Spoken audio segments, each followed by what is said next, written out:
ईश्वर अंश जीव अविनाशी। तनिक विचार कीजिए, ईश्वर का अंश जीव है, आत्मा है।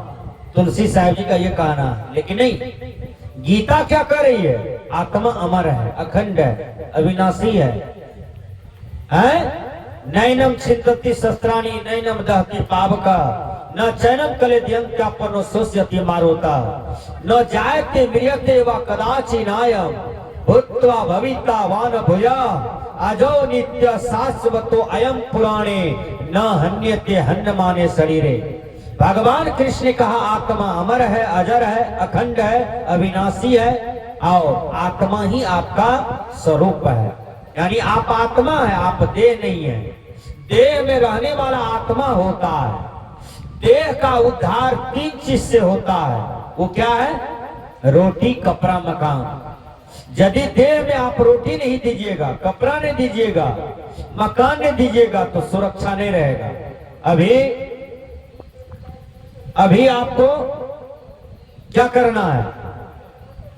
गर्मी है, गर्मी में यदि छत नहीं है, ऊपर में और कुछ नहीं रहेगा, तब क्या होगा? बोलिए, बच पाइएगा? गर्मी लग जाएगी, मर जाइए। तो रोटी, कपड़ा, मकान से शरीर की उद्धार होता है, यानी शारीरिक सुख मिलता है। आत्मा की उद्धार कैसे होता है, इस पर ये दुनिया विचार नहीं कर रहा है। मूल चीज है आत्मा की उद्धार। आत्मा के उद्धार के बिना ही जीव को दुर्गति होती है।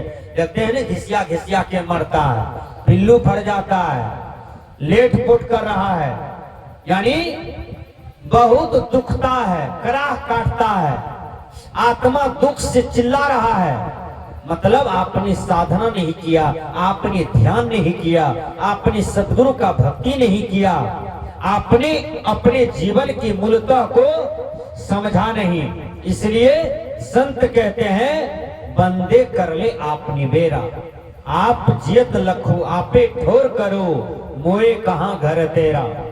सदगुरु कबीर कहते हैं, आप जियत लखो आपे ठोर करो, मुए कहां घर तेरा। कबीर साहब जी कहते हैं, बंदे कर ले आपनी बेरा। निबेरे का मतलब कल्याण होता है, अपने जीवन का कल्याण करो। आप जियत लखो आपे ठोर करो, मुए कहां घर तेरा। मतलब मरने के बाद कोई कल्याण नहीं है। जीते जी कल्याण को देख लो, जीते जी शांत स्वरूप हो जाओ, सुख स्वरूप हो जाओ, जीते जी शुद्ध स्वरूप में लीन हो जाओ, जीते जी आत्मस्थ हो जाओ, जीते जी अपने आप में पूरा एकदम मस्त हो जाओ। ये सदगुरु बार बार समझाते हैं, बार बार कहते हैं। उसके बाद यही अवसर नहीं चेता हूं प्राणी, अंत कोई नहीं तेरा। मतलब यदि तुम इस बार नहीं चेता, इस बार नहीं सुधरा, इस बार यदि तुम मानव जीवन पाकर के कल्याण नहीं कर पाया, तो मरने के बाद तुम्हें 84 लाख जोनी में जाना होगा।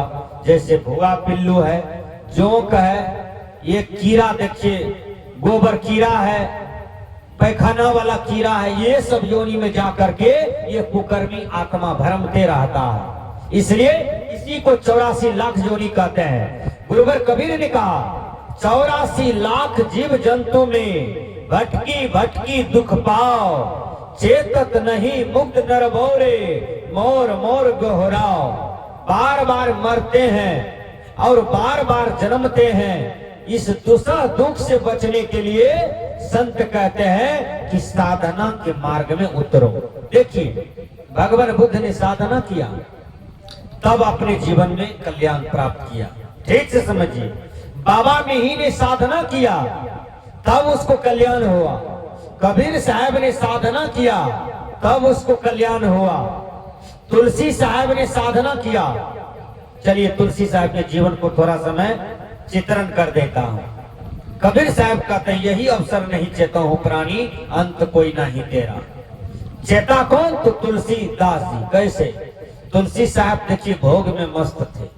तुलसीदास जी की पत्नी रत्ना, रत्ना देखने में गोरी थी, नाक सुग्गा की लोल, आंख मृगनयनी, गाल बहुत सुंदर, और माथा सुंदर, गला सुंदर, गर्दन सुंदर, बाल सुंदर, इतनी सुंदरी थी रत्ना कि रत्ना की भोग में तुलसीदास मस्त रहते थे एकदम।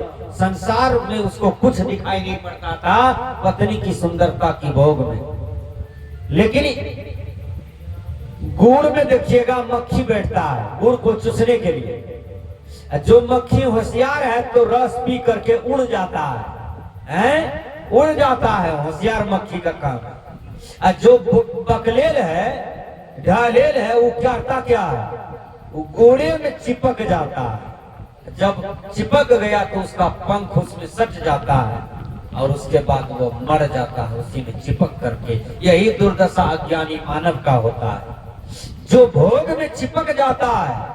फिर उसको देखिए, बेटा से गज्जन छपेगा, पुतहू से गज्जन छपेगा, दिन रात गाली बोली सुनेगा, रोज मारेगा, बताह बना देता है। देखिएगा परिवार में, अरे दुश्मन पराया लोग नहीं होता है, अपने आदमी बात बोली टेंशन दे दे करके बांसबाड़ी स्मशान घाट में पहुंचा देता है, अपने आदमी दुश्मन होता है। शंकराचार्य ने कहा के शत्रुवो मित्र वदात्म जात्या। शत्रु कौन?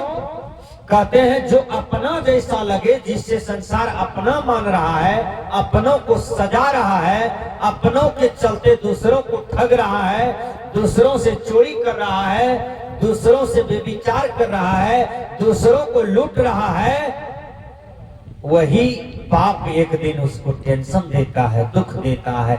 कई प्रकार के भोग उसके सामने में आते हैं और उसको तरफ तरफ करके भोगना पड़ता है। तो तुलसीदास जी पत्नी की भोग में मस्त थे।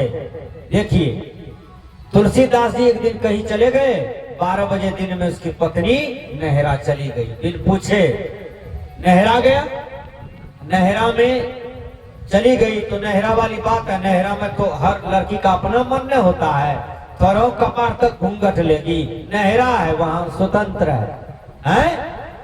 ससुराल में परतंत्र है, नहरा में तो स्वतंत्र है। नहरा आई, खाना पीना बनाई, सखी सहेली से भेंट किया, दोस्त महिम से भेंट किया दिन भर, उसके बाद खाना पीना खाई, सो गई। तुलसीदास जी 8 बजे रात में आए, देखा पत्नी नहीं है। माँ से पूछता है, परिवार के लोग से पूछते हैं, कहा वो तो नहरा चली गई।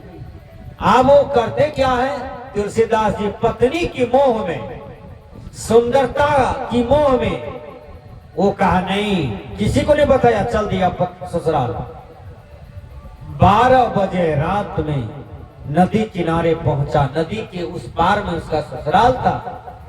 जब नदी के पास आता है तो वहां नाव नहीं, एक बांस पानी था, लेकिन मुर्दा जा रहा था।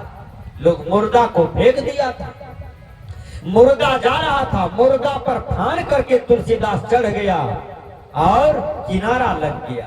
देखिए उसको ये भी पता नहीं है कि हम किस पर चढ़े हुए हैं, वो तो पत्नी के भोग में इतना मस्त था, उसको केवल अपनी कनिया दिखाई पड़ रहा था नरियो रात में। वो भादो कादो का महीना, वो एको रोड पैरा नहीं था, वो एक बांस पानी नदी बह रहा है। वो सोचा हम नावे पर फान के चढ़े हैं, किनारा लग गया, गुरु का कृपा था, किनारा लग गया। देखिए जब किनारा लग गया तब जाता है पत्नी के जहां नहरा था, ससुराल उसका जहां था तुलसीदास जी का, वहां गया तो चारों तरफ से खिड़की के बारी गेट लॉक था। अक्सर लॉक हो जाता है, तो अब दिमाग लगाया अब कैसे जाना है। तो उसको दिमाग में था कि हमारी पत्नी 2 मंजिला पर सोती है और वो दाएं वाले खिड़की वाला रूम में सोती है। वो बेचारा क्या किया, किसी तरह से मकान पर लटकते फटकते सहारा से जाकर के 2 मंजिला का छज्जी को पकड़ लिया।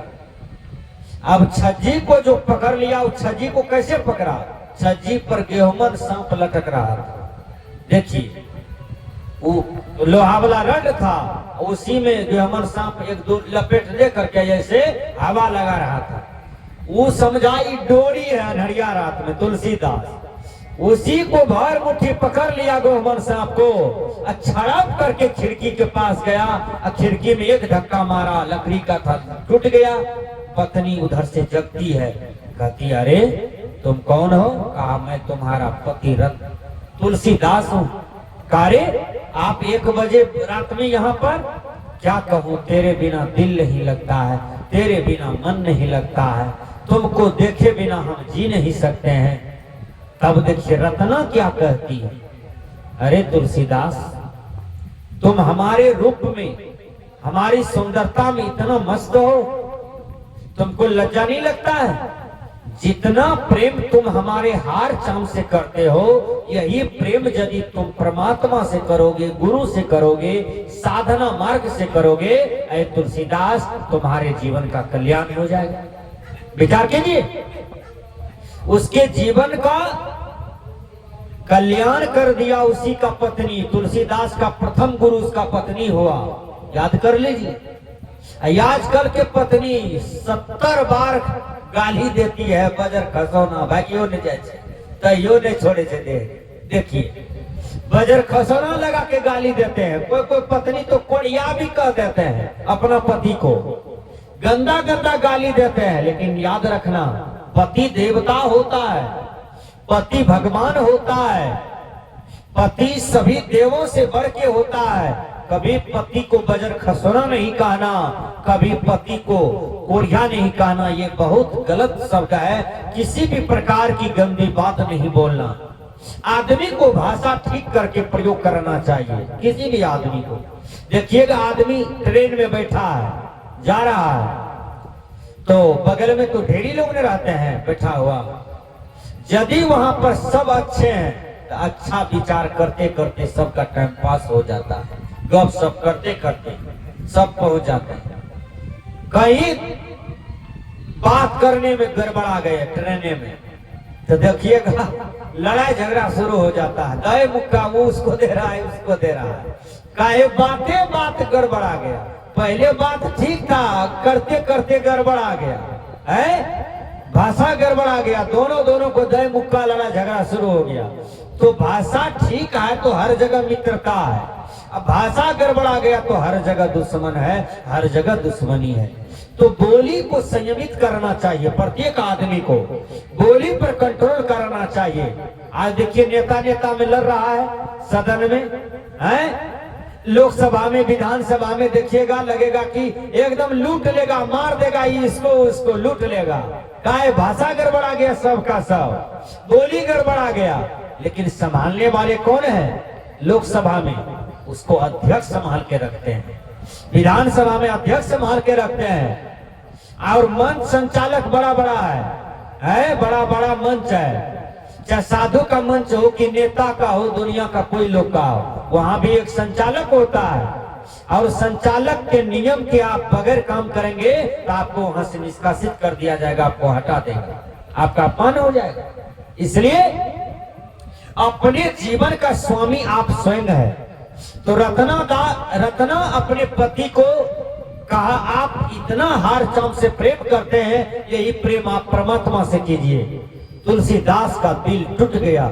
क्या है, हम इतना कठोर घनघोर संकट झेल करके इसके पास आए, यो हमको धक्का मारती है, कहती है परमात्मा से प्रेम कीजिए। अच्छा चलिए पत्नी को छोड़ते हैं, परमात्मा के तरफ मुड़ते हैं। तुलसीदास निकलता है बेचारा। जब निकला तो जाते जाते जाते जाते भटकते भटकते उससे आत्मज्ञान हो गया और तुलसीदास हो गया। रामायण में हर जगह तुलसीदास की चर्चा है, हर मंच पर, आध्यात्मिक मंच पर तुलसीदास की चर्चा है। तो कहने का भाव है कि तुलसीदास जी पत्नी के बात पर वैराग हुआ, भक्ति में लगे, अपने जीवन का कल्याण कर लिया। कबीर साहब ने कहा, यही अवसर नहीं चेता हो प्राणी, अंत कोई नहीं तेरा है। कहत कबीर सुनो हो संतो, कठिन काल को घेरा। गुरुवर कबीर कहते हैं, ऐ जीव, ऐ आत्मा, ऐ साधक, ऐ साधु, ऐ मानव, ऐ भाई, ऐ बंदे, कहत कबीर सुनो भाई साधो, कठिन काल को घेरा। यदि तुम कल्याण नहीं कर पाओगे तो काल यमराज तुमको दबोचेगा और जीवन रूपी नैया छीन लेगा, धन दौलत छीन लेगा। उस दिन तुम पछताओगे, उस दिन तुम रोओगे। इसलिए